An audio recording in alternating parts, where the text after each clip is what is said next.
अस्सलामु अलैकुम वरहमतुल्लाहि वबरकातुहू। आप सब पर अल्लाह की जानिब से ढेरों ढेर सलामती और ढेरों ढेर बरकत हो। आऊज़ु बिल्लाहि मिनश शैतानिर रजीम। बिस्मिल्लाहिर रहमानिर रहीम। पनाह मांगते हैं अल्लाह की शैतान मरदूद से। शुरू करते हैं अल्लाह के नाम से जो बड़ा मेहरबान और निहायत रहम करने वाला है। जी बच्चों, चैप्टर नंबर 7, किंगडम प्रोटिस्टा इसका नेम है। बहुत इजी सा चैप्टर है और इस चैप्टर में से कभी भी बोर्ड में लॉन्ग क्वेश्चन नहीं आया, हमेशा शॉर्ट और एमसीक्यूज आते हैं। तो मेरे बच्चों, शॉर्ट और एमसीक्यूज के हवाले से this is very important chapter. ठीक है जी। तो आज हम इसके लेक्चर 1 से आगाज कर रहे हैं। ले जनाब, kingdom protista. Introduction. The kingdom protista consists of vast assortment. Assortment कहते हैं टू ग्रुप टुगेदर या किसी चीज को किसी ग्रुप में डालना। तो कहते हैं कि जनाब किंगडम प्रोटिस्टा जो है, इसके अंदर बेशुमार ऑर्गेनिजम्स डाले गए हैं और ऐसे ऑर्गेनिजम्स अंदर फिक्स किए गए हैं। इस किंगडम में ऐसे ऑर्गेनिजम्स अंदर डाले गए हैं जो प्राइमरीली प्राइमरीली का मतलब बेसिकली एक्वेटिक है बेटा। They are not terrestrial. ये सब के सब पानियों में मौजूद हैं, या पानियों में अगर मौजूद नहीं है तो कम से कम डैम्प सॉइल में मौजूद हैं या किसी डैम्प रॉक पर मौजूद हैं, लेकिन इनका ताल्लुक पानी से लाजमी है।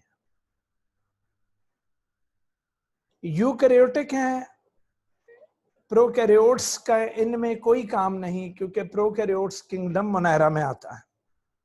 किंगडम प्रोकैरियोटी जो कि इससे पिछला चैप्टर था, दैट इज चैप्टर नंबर 6।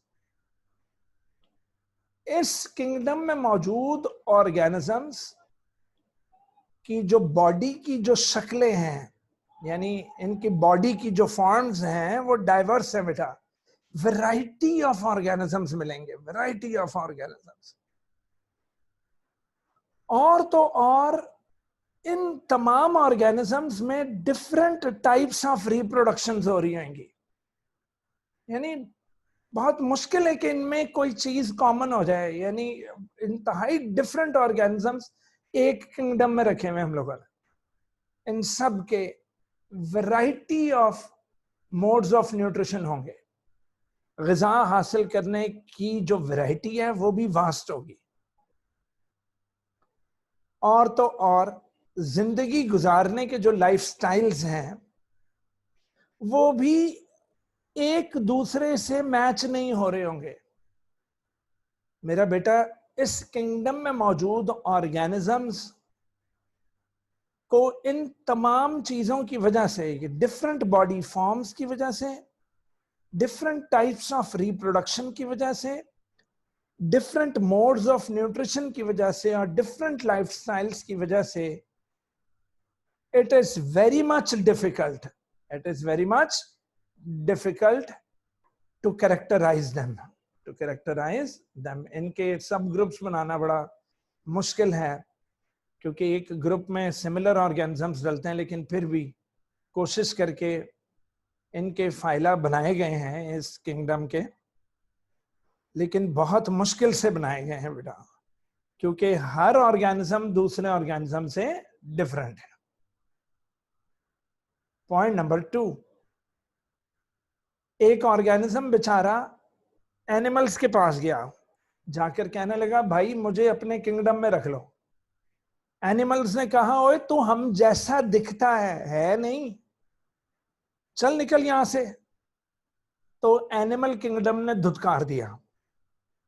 वो बेचारे प्लांट किंगडम के पास गए। प्लांट किंगडम मुझे अपने अंदर रख लो। उन्होंने कहा चल भाग यहां से। तू भी वक्त पड़ने पर प्लांट बन जाता है, वक्त पड़ने पर तेरे अंदर एनिमल वाले कैरेक्टरिस्टिक्स भी आ जाते हैं। चल शाबाश निकल, तू ना एनिमल है ना तू प्लांट है। प्रोकैरियोट्स में गए, उन्होंने तो सफाक इनकार कर दिया कि तुम लोग यूकैरियोटिक यहां क्या करने आए हो। फंजाई में गए, उन्होंने भी निकाल दिया कि तुम फंजाई जैसे हो, फंजाई नहीं हो, निकलो यहां से। तो basically this kingdom is defined by exclusions. जो ऑर्गेनिज्म तमाम दूसरे किंगडम से धुतकारा गया है, जो ऑर्गेनिज्म किसी और किंगडम में फिट नहीं आया, उन ऑर्गेनिजम्स को उठाकर किंगडम प्रोटिस्टा में डाल दिया जाता है। तो एक्सक्लूजन से मुराद वो एनिमल्स, सॉरी वो ऑर्गेनिजम्स जिनको एनिमल्स ने एक्सक्लूड कर दिया, प्लांट्स ने एक्सक्लूड कर दिया कि निकलो हमारे ग्रुप से। तो बेटा मुख्तलिफ किंगडम से धुतकारे हुए निकाले गए ऑर्गेनिजम्स किस में आकर इकट्ठे हो जाएंगे? किंगडम प्रोटिस्टा में। ऑल मेंबर्स हैव कैरेक्टरिस्टिक्स, कोई ना कोई उनमें ऐसा कैरेक्टर है दैट एक्सक्लूड देम, जो उन्हें बाहर निकलवा देता है, that exclude them from the other 4 kingdoms, जो दूसरे 4 किंगडम्स में से उनको बाहर निकलवा देता है। तो ये कोई ना कोई इनमें एक ऐसा कैरेक्टर है कि इन्हें कोई अपने अंदर फिट नहीं करता। जिस तरह स्कूल के अंदर एक बहुत लाइक बच्चों का ग्रुप होता है, तो उसमें अगर कोई बच्चा आ जाए जो कि नालायक हो तो उसको बाहर निकाल देते हैं। अब वो बच्चा बेचारा वो बदमाशों के ग्रुप में जाता है तो बदमाश उसको बाहर निकाल देते हैं कि चल तू हमारा भी नहीं। तो बेटा ऐसे बच्चे जो जिनको कोई दूसरे ग्रुप्स वाले इंक्लूड नहीं कर रहे, सारे एक्सक्लूड कर रहे हैं, तो वो अपना एक एक्सक्लूजन का अलग सा ग्रुप बना लेंगे। तो प्रोटिस्टा आप समझ लो किंगडम ऑफ एक्सक्लूजन है, कि जो ऑर्गेनिज्म जहां जहां से एक्सक्लूड हुए वो सारे आकर प्रोटिस्टा में एक हो गए। अब आपको कुछ जनरल कैरेक्टरिस्टिक्स इनकी बता दें। साइंसदानों का मानना है ऑल प्रोटिस्ट, तमाम प्रोटिस्ट यूकैरियोटिक हैं। इससे साफ जाहिर होता है कि ये प्रोकैरियोट्स से इवॉल्व हुए हैं। इससे साफ जाहिर होता है कि ये प्रोकैरियोट्स से इवॉल्व हुए हैं। तो they have evolve from prokaryotes. तो बेटा ये वेरी इंपॉर्टेंट एमसीक्यू है कि जितने प्रोटिस्ट हैं वो किससे इवॉल्व हुए। तो आपने कहना है प्रोकैरियोट्स में एवोल्यूशन हुई तो प्रोटिस्ट बने, जबकि इन प्रोटिस्ट में जब प्रोटिस्ट में एवोल्यूशन हुई तो एनिमल्स, प्लांट्स और फंजाई बन गए। तो ये बेचारे बीच में है, यानी प्रोकैरियोट्स चेंज होते हैं तो ये बनते हैं, और अगर ये चेंज हो जाएं तो एनिमल्स, प्लांट्स और फंजाई बनते हैं। So another reason for creating a separate kingdom arises from the difficulty in placing certain eukaryotic organisms in the appropriate kingdom. अब बेटा कुछ ऐसे ऑर्गेनिजम्स हैं, उन बेचारों को एप्रोप्रिएट किंगडम ही नहीं मिल रहा था। उनमें कोई ऐसा एक कैरेक्टर है जो उनको उस जो है ना वो उस खास किंगडम से बाहर निकलवा देगा। तो बेटा उस कैरेक्टर की वजह से उन सारे ऑर्गेनिजम्स को पकड़कर किंगडम प्रोटिस्टा में रखा गया। तो किंगडम प्रोटिस्टा बनाने का एक वजह ये थी कि जो यूकैरियोटिक ऑर्गेनिजम्स को एप्रोप्रिएट किंगडम नहीं मिल रहा वो इस किंगडम में आ जाए। This difficulty is a consequence of the fact, कहता शायद ये इस वजह से है कि प्रोकैरियोट्स में डिफरेंस आता है तो प्रोटिस्ट बनते हैं।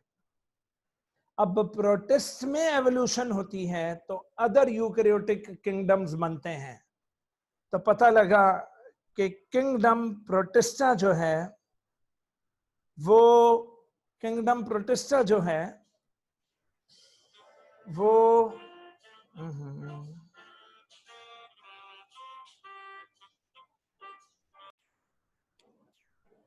जी जनाब, तो बीच में आ गया था फोन, तो अब वो खत्म हो चुका था, अब आगे चलते हैं। तो मेरा बेटा, this difficulty is a consequence of the fact that the other eukaryotic kingdoms have their evolutionary origin from the kingdom protista. तो जनाब, प्रोकैरियोट्स में एवोल्यूशन होती है तो प्रोटिस्टा बनते हैं, प्रोटिस्टा में एवोल्यूशन होती है तो अदर यूकैरियोटिक किंगडम्स बनते हैं। और वो कौन से हैं? The other eukaryotic kingdoms are plantae, fungi, animals. All of them arose from protists in various ways. In various ways. Next point. The protists are unicellular. Protists mostly unicellular हैं. अगर uni नहीं है तो वो कॉलोनियल है। Colonial से मुराद के आपस में इकट्ठे होकर रहते हैं, कॉलोनी पता ना, एक दूसरे पर डिवीजन ऑफ लेबर नहीं करते।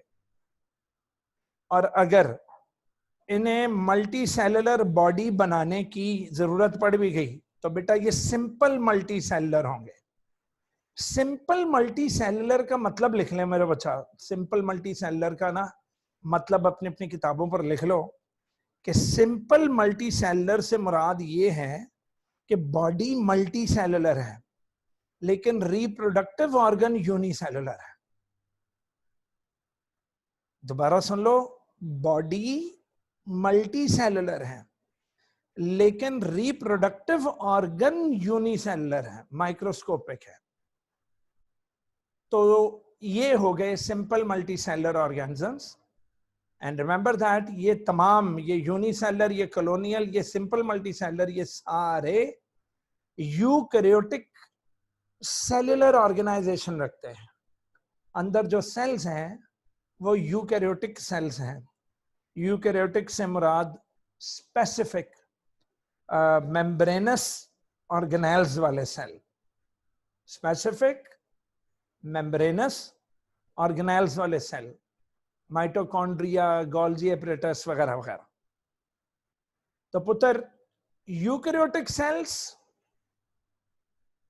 The unifying feature of the protist, कहता है इनका यूकैरियोटिक होना एक वाहिद फीचर है जो कॉमन है किससे? बाकी के तमाम मल्टी सेलुलर ऑर्गेनिजम्स से। तो प्रोटिस्ट और बाकी के तीन जो किंगडम है, एनिमेलिया, प्लांटी और फंजाई, इनमें आपस में एक यूनिक फीचर क्या है?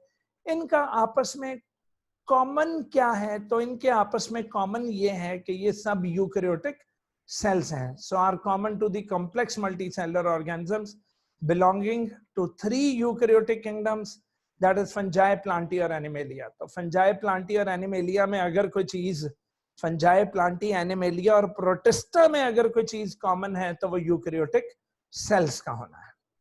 वो किसका होना है मेरे बच्चों? यूकैरियोटिक सेल्स का होना है. Okay, but clearly differentiate protists from the members of prokaryotic kingdom Monera. तो बेटा ये चारों मिलकर clearly differentiate हो जाते हैं मोनेरा से, किंगडम प्रोकैरियोटी से. तो प्रोकैरियोटिक के किंगडम मोनेरा से टोटली डिफरेंट हो जाते हैं, टोटली अलग हो जाते हैं. ओके, टोटली अलग हो जाते हैं. सिर्फ यही वजह है कि ये यूकैरियोटिक है और मोनेरा जो है वो प्रोकैरियोटिक है. Unlike plants and animals, however, protists do not develop from blastula या फिर from an embryo. अब याद रखें, प्लांट्स में भी एम्ब्रियो है, एनिमल में भी एम्ब्रियो है, और एम्ब्रियो की एक स्टेज है जिसको ब्लास्टुला बोलते हैं. तो जी हाँ, ब्लास्टुला या एम्ब्रियोनिक स्टेजेस इनमें नहीं होती. तो याद रखें, एमसीक्यू था कि protist do not develop embryo, do not develop blastula, do not develop blastula. The kingdom Protista contains 4 major groups of eukaryotic organisms. लो जी, 4 इन्होंने 4 मेजर लिख दिया है, जबकि 3 बनते हैं, लेकिन कोई बात नहीं, चले हम पढ़ लेते हैं। तो पहले हैं जनाब single celled protozoans, single celled protozoans. Number 2 unicellular algae, unicellular algae. अच्छा, अब यूनिसेलुलर प्लस मल्टीसेलुलर, और मल्टीसेलुलर कौन सी? सिंपल। तो unicellular and simple multicellular algae.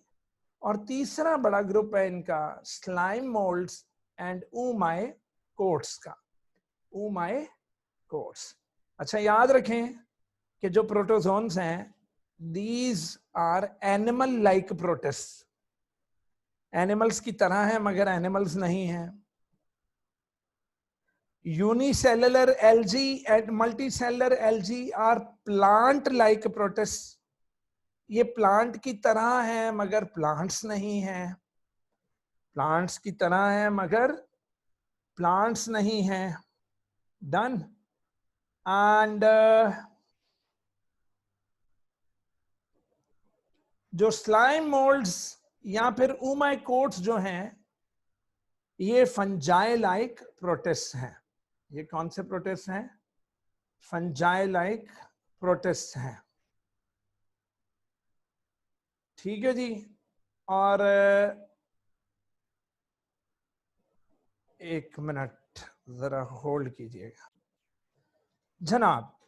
अब हम पढ़ेंगे हिस्टोरिकल पर्सपेक्टिव के आखिरकार ये किंगडम प्रोटिस्टा किसने बनाया और किसने ये महसूस किया कि सेपरेट किंगडम होना चाहिए, किंगडम प्रोटिस्टा। बेटा वेरी इंपॉर्टेंट फॉर एमसीक्यूज। अल्लाह अकबर, ये बड़ी दफा बोर्ड के पेपरों में भी आया है और बड़ी दफा ये कनेड में, एलसी में, पंजाब कॉलेज के पेपर्स में ये एमसीक्यू आया है कि किसने सबसे पहले आइडिया दिया था कि यार एक सेपरेट किंगडम होना चाहिए, प्रोटिस्ट का, प्रोटिस्ट का एक सेपरेट किंगडम होना चाहिए। ये किसने सबसे पहले आइडिया दिया? Who introduce for the first time? तो नाम है जी जॉन हॉग। क्या नेम है बेटा? John Hogg. John Hogg proposed the kingdom Protoctista. अच्छा, आप सुन लो, प्रोटिस्टा हो या प्रोटोक्टिस्टा हो, एक ही नाम है ये। ओके, प्रोटिस्टा हो या किंगडम प्रोटोक्टिस्टा हो, एक सेम चीज है। तो in 1861, very important MCQ, John Hogg proposed the kingdom Protoctista. किसके लिए? For micro organisms. लेकिन जॉन हॉग से एक गलती हो गई पुत्र, उसने गड़े कह रहा हूं, घोड़े गधे इकट्ठे बांध दिए। जॉन हॉग ने जो किंगडम प्रोटिस्टा बताया उसके मुताबिक बैक्टीरिया और यूकैरियोटिक प्रोटिस्ट सारे इकट्ठे कर दो। तो 1861 में जॉन हॉग ने जो किंगडम प्रोटोक्टिस्टा बनाया वो तमाम माइक्रोस्कोपिक ऑर्गेनिजम्स था। अब ध्यान में रखें कि माइक्रोस्कोपिक ऑर्गेनिज्म बैक्टीरिया भी हैं और माइक्रोस्कोपिक ऑर्गेनिजम्स जो हैं वो सिंपल मल्टीसेलुलर यूकैरियोट्स, या फिर वो जो अभी अभी हमने ऊपर पढ़े हैं कि वो जो प्रोटिस्टा में ऑलरेडी हैं। तो बेटा उन्होंने साथ बैक्टीरिया भी रख दिया जॉन हॉग साहब ने। इसकी करेक्शन के लिए ठीक 5 साल बाद 1866 में आए अर्नेस्ट हैकल। कौन मेरा बच्चा? अर्नेस्ट हैकल। अर्नेस्ट हैकल ने कहा कि पायन मेरी गल सुनो, किंगडम प्रोटिस्टा दे 2 सब ग्रुप बना ले हो। एक सब ग्रुप में बैक्टीरिया सारे डाल लो और दूसरे में यूग्लिना जैसे ऑर्गेनिजम्स डाल दो जो कि यूकैरियोट से। तो जनाब इन्होंने फिर गड़बड़ मारी, इन्होंने किंगडम प्रोटिस्टा के 2 सब ग्रुप्स कर दिए, एक बैक्टीरिया लाइक और दूसरे यूग्लिना लाइक। तो आया कि Ernst Haeckel separated blue green algae and bacteria, ये दोनों थे प्रोकैरियोट्स, उससे सेपरेट कर दिया। किससे? फ्रॉम न्यूक्लिएटेड प्रोटिस्ट से, मतलब के यूकैरियोटिक प्रोटिस्ट से उसने अलहदा कर दिया। And place them in a separate group, और उसने एक सेपरेट ग्रुप मोनेरा रख दिया, लेकिन मोनेरा अभी भी सब ग्रुप था किसका? किंगडम प्रोटिस्टा का। तो Monera was kept within the kingdom Protista. Ernst Haeckel ने, अच्छा जॉन हॉग ने क्या किया? माइक्रोस्कोपिक ऑर्गेनिजम्स के लिए किंगडम बनाया, नाम रख दिया प्रोटोक्टिस्टा। अंदर सिंपल यूकैरियोटिक प्लस प्रोकैरियोटिक दोनों रख दिए। अर्नेस्ट हैकेल ने उसी प्रोटोक्टिस्टा के दो ग्रुप्स बना दिए, और एक ग्रुप में उसने ब्लू ग्रीन एल्जी और बैक्टीरिया को रख दिया, और दूसरे ग्रुप में उसने किसको रख दिया? मोनेरा को रख दिया। किसको रख दिया मेरा बेटा? मोनेरा को। क्लियर हो गया? अब जनाबे आली इन 1938 हर्बर्ट कोपलैंड साहब आए। उन्होंने क्या कि अड्डी की मुसीबत पै गई है कि तुसी प्रोटिस्टा चो कट दे नहीं पे बैक्टीरिया नो, ते भाईजान तुसी मोनेरा नु एक सेपरेट किंगडम का दर्जा दे दियो। भाई आपस की खेल है, सानू कौन पूछने वाला। तो 1938 में हर्बर्ट कोपलैंड एलिवेटेड दी प्रोकैरियोट्स, उसने प्रोकैरियोट्स को उठाया और एक सेपरेट किंगडम स्टेटस दे दिया। 10 सेपरेट हो गए प्रोकैरियोट्स फ्रॉम प्रोटिस्ट, और फिर in 5 kingdom system of Robert Whittaker 1969 में जनाबे आली ओनली यूनिसेलर यूकैरियोट्स को किंगडम प्रोटिस्टा में रखा गया। अब फिर गड़बड़ होगी कि यूनिसेलर क्यों पाए, तो कॉलोनियल और सिंपल मल्टी सेलुलर किथे जान। तो फिर करंटली आजकल this kingdom also includes colonial and simple multi cellular eukaryotes as well. और उसके बाद रॉबर्ट विटेकर की इस हरकत के बाद आए फिर मार्गिलस और श्वार्ट्ज। तो मार्गिलस और श्वार्ट्ज ने 1988 में 5 किंगडम सिस्टम को मॉडिफाई किया, और प्रोटिस्टा और Protoctista is one of the 5 kingdoms now, is one of the 5 kingdoms now. Clear हो गया बच्चों? अल्लाह अकबर। जनाब आली डाइवर्सिटी अमंग प्रोटोक्टिस्टा, ये हमारा अब आज का लास्ट पैराग्राफ है। इंशाल्लाह इसके बाद फिर हम लेक्चर नंबर 2 में आगे इसको कंटिन्यू करेंगे। उत्तर जी, diversity among protoctista, diversity variety. मैंने आपको कहा था ना शुरू वाले पैराग्राफ में कि प्रोटिस्टा के जो ऑर्गेनिजम्स हैं वो एक दूसरे से बड़े ही डिफरेंट हैं, आपस में ही नहीं मिलते। अमीबा यूग्लिना से नहीं मिलता, यूग्लिना पैरामीजियम से नहीं मिलता, पैरामीजियम एल्जी से नहीं मिलता। हाय हाय हाय, बड़ी मुसीबत पड़ती भाई अंदर। But during the course of evolutionary history, organisms in the kingdom protista have evolved diversity in there। बहुत ज्यादा वैरायटी आ गई है। हर मेंबर का साइज और स्ट्रक्चर दूसरे मेंबर से डिफरेंट। पुत्र तकरीबन तमाम मेंबर्स के मीन्स ऑफ लोकोमोशन, उनके लोकोमोशन मतलब उनके हरकत करने का, उनका 1 point two 2nd point move करने के तरीके अलग अलग, वेज ऑफ ऑब्टेनिंग न्यूट्रिएंट्स पुत्र अलग अलग, मुख्तलिफ तरीकों से न्यूट्रिएंट्स हासिल करते हैं। इंटरएक्शंस विद अदर ऑर्गेनिजम्स अलग अलग, मतलब पैरासिटिज्म और कमेंसलिज्म, म्यूचुअलिज्म के तरीके अलग अलग। हाय हाय, हैबिटेट भी डिफरेंट। हैबिटेट भी डिफरेंट। और लास्ट जनाब मोड्स ऑफ रिप्रोडक्शन ने भी कसर निकाल दी। तमाम ऑर्गेनिजम्स के आपस में मोड्स ऑफ रिप्रोडक्शन भी अलग अलग हैं, यानी नस्ल बढ़ाने के तरीके भी उनके अलग अलग हैं।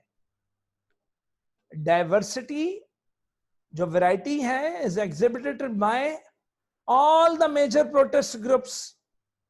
तो जितने मेजर प्रोटिस्ट ग्रुप्स हैं सारे एक दूसरे से डिफरेंट है मेरा बच्चा, सारे एक दूसरे से क्या है, और ग्रुप के अंदर ऑर्गेनिजम्स भी एक दूसरे से हेल डिफरेंट है।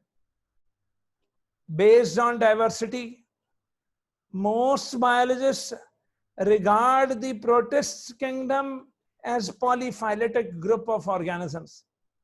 पुत्र मोनोफाइलेटिक वो होते हैं ऐसे ऑर्गेनिजम्स जिनका एंसेस्टर एक हो एवोल्यूशनरी एतबार से, ठीक है, एंसेस्टर सेम है तो वो मोनोफाइलेटिक है। लेकिन अगर पुत्र डिफरेंट एंसेस्टर्स की औलादें हैं तो वो पॉलीफाइलेटिक है। तो पुत्र डाइवर्सिटी को देखते हुए साइंटिस्ट ये कहते हैं कि ये जो किंगडम है ये पॉलीफाइलेटिक ग्रुप ऑफ ऑर्गेनिजम्स है, पॉलीफाइलेटिक ग्रुप्स ऑफ ऑर्गेनिजम्स है। दैट इज, इसका मतलब क्या है, the protist probably do not share a single common ancestor. इनका आपस में सिंगल कॉमन एंसेस्ट्री नहीं है, ये डिफरेंट एंसेस्टर्स की औलादें हैं। एंसेस्टर मतलब आबाओ अजदाद। खैर हिम्मत पकड़ी मार्गिलिस एंड शॉर्ट्स ने, और बेटा इसी किंगडम के सबसे ज्यादा फाइला है, तो उन्होंने टोटल 27 फाइला बनाए। बेटा वेरी इंपॉर्टेंट एमसीक्यू कि मार्गिलस और शॉर्ट्स ने कितने टोटल फाइला बनाए, तो आपने बताना है कि 27 फाइला बनाए to accommodate this diverse assemblage of organisms. इन डाइवर्स किस्म के ऑर्गेनिजम्स को, इन वैरायटी ऑफ ऑर्गेनिजम्स को आपस में जोड़ने के लिए, इनके फाइला बनाने के लिए उन बेचारों ने 27 फाइला बनाने की उन्हें जरूरत पड़ गई। ठीक है मेरा बच्चा, आज लेक्चर नंबर 1 में इतना ही था जी। तो कल अब हम इंशाल्लाह स्टार्ट करेंगे इसका, वो फर्स्ट ग्रुप होगा प्रोटोजोन्स, हम लोग वहां से स्टार्ट करेंगे जो कि एनिमल लाइक प्रोटिस्ट है, एनिमल लाइक प्रोटिस्ट है।